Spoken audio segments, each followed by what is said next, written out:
Persona 4 is about coming to terms with your own identity, how rumors affect the perception of self, and deals with issues of gender and sexuality. It utilizes Jungian theory and Japanese mythology. But at its heart, Persona 4 demonstrates how our true identities are upheld by the strength we gain through forming bonds with other people.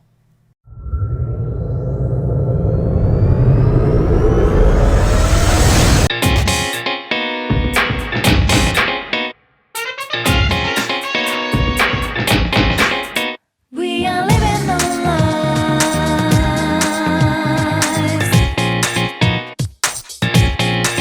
above with so much information.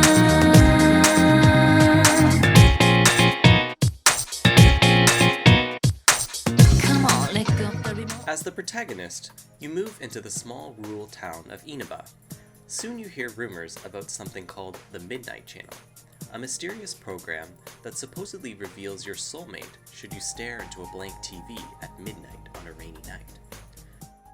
But as is the case with most rumors, this turns out to be false, and instead, those who appear on TV end up getting killed.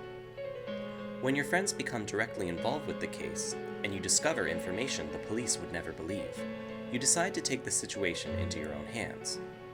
What better way to tell a story about seeking the truth than to set it amidst the enthralling confines of a murder mystery? The game plays within a calendar system. Days pass and you decide what activities you partake in, who you hang out with, when you study, or what you skip out on. Generally, the gameplay is paced out well between school life and fighting in the TV world. You form an investigation team with your friends and use your newfound powers to fight off shadows.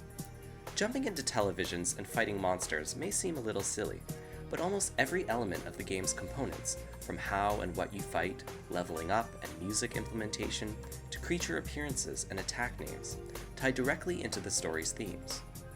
In psychology, the term persona originates from psychiatrist Carl Jung, whose work serves as a major foundation for the game's concept.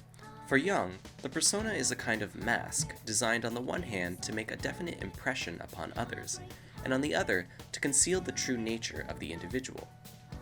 All of the main cast wear this kind of mask when dealing with their own personal issues and life struggles.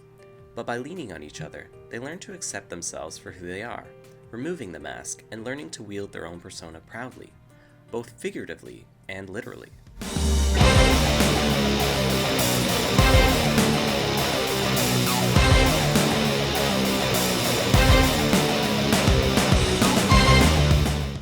In terms of gameplay, the characters use manifestations of their own identity to fight against enemies in the game.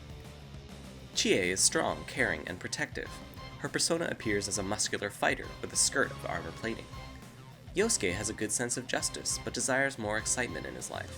His persona appears as a caped crusader of sorts. The personas are also alterations of their shadow forms, which the characters must fight before being capable of using their persona. For Jung, the shadow is an unconscious aspect of the personality, which the conscious ego does not identify in itself and often rejects. Hell with that! What makes you think you can say that shit with my face? It personifies everything that the subject refuses to acknowledge about himself. The boss fights in Persona 4 are these shadow selves, the undesirable aspects of the characters' personalities, but which are still very much a part of them. Just as Jung believes that an encounter with the shadow plays a central part in the process of individualization, so here do these confrontations serve as major character-defining moments. A great example of how these concepts come together in-game is the first major dungeon crawl, Yukiko's Castle. Good evening!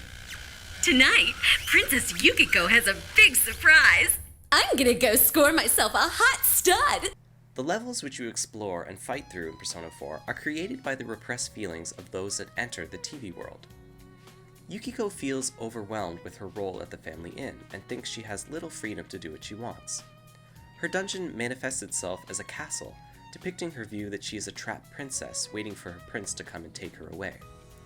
Her shadow form is a monstrous bird in a cage, signifying her desire to break free and run her own life. Not only is this metaphor visual, but is also depicted in the gameplay as well. During the battle, Shadow Yukiko summons a prince to fight alongside her. When the party defeats him, she still attempts to summon him to no avail. Without her prince, she must learn to fight on her own. In the end, when Yukiko conquers and accepts this aspect of herself, she gains Amaterasu, a winged being, capable of controlling its own life direction. We could spend a long time discussing all of the great character arcs in this game, because all of them are well developed and interesting. It's a feat to have a cast of over 8 main characters with the same level of strong character development. And there's even more side characters that you come to know quite intimately as well.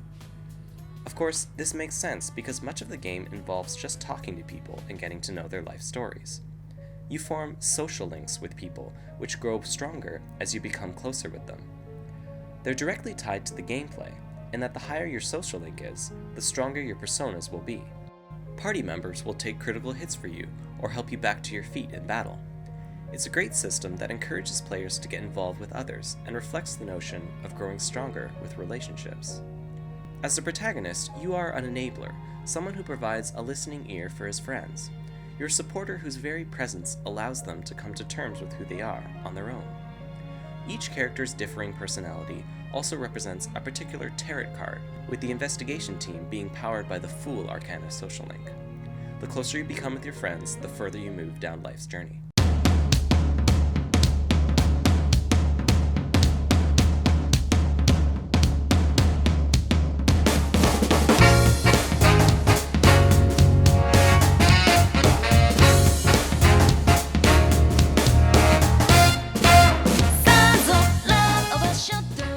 Of particular note is Kanji Tatsumi, one of the first characters in a video game to deal with issues of homosexuality in a serious way. Both Kanji and Naoto deal with problems involving what kind of roles they should play in society, and which activities are proper for them to partake in. You like to sew? What a queer! Painting is so not you! But you're a guy! You don't act like a guy! Why aren't you manly? What does it mean to be a guy? And I think their stories do a pretty good job of saying that it doesn't matter what your gender is, what's important is to be yourself.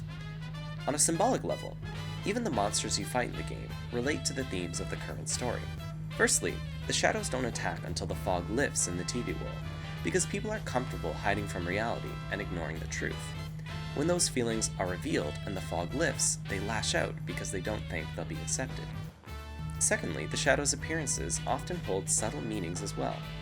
Shadows like Amorous Snake, a creature entwined around gender signs, reminds the player that he is fighting against gender stereotypes.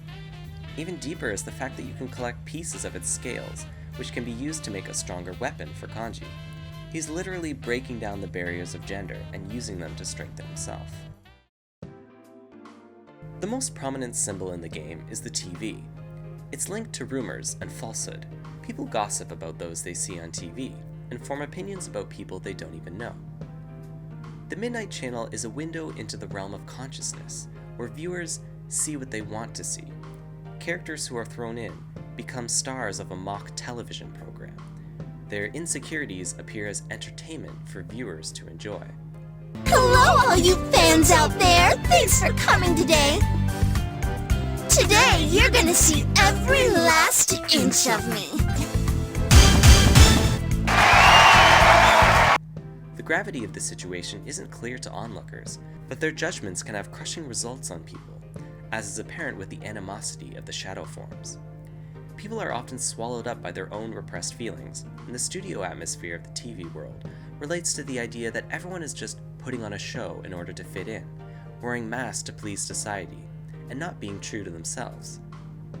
Society can be harsh, but if we're just going to form opinions on people based on false images and what we see on TV, we'll never come to understand others for who they really are. Good thing we've got the investigation team, intent on seeking the truth by quite literally jumping into TV screens in order to see beyond what appears at face value.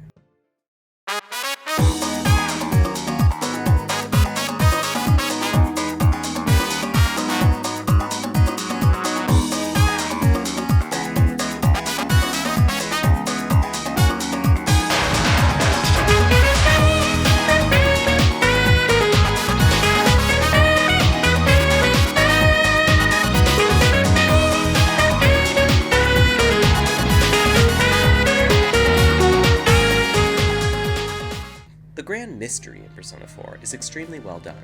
It's filled with twists and turns, red herrings, multiple suspects, and subtle hints as to what's really going on. From the myth behind your own persona, to how Teddy describes his own world, pieces of the puzzle are discovered gradually, and the team always takes time, at their special headquarters, to discover how they think those pieces fit together. Well, we can't rule out that possibility, but maybe it was to keep her quiet. Like she found evidence that led to the culprit. The mystery utilizes its own established concepts in creative ways, and can only be understood fully by accepting the game's overarching story themes. Persona 4 takes an interesting idea, that of persona and many related concepts, and molds them into the various components of a video game. It contains valuable messages about how we can choose to live our lives, which are told through a host of memorable characters. In fact, I don't think I've felt more emotionally attached to a video game character, ranging from joy to devastation, than Nanako Dojima. Persona 4 is about the search for truth. Truth about the murder mystery, truth about humanity, and truth about one's own unobstructed, complete identity. Through friendship, a small group of people manage to overcome the will of all of humanity. The creator of the fog tells them that it shepherds humans to their true desires, but it knows nothing about what humanity needs. They grasp the truth with their own hands and effectively create a new potential for mankind. Just as the Velvet Room travels through the fog and finally reaches its unclouded destination, so too does a group of friends discover themselves, and the fool's journey come to a new beginning.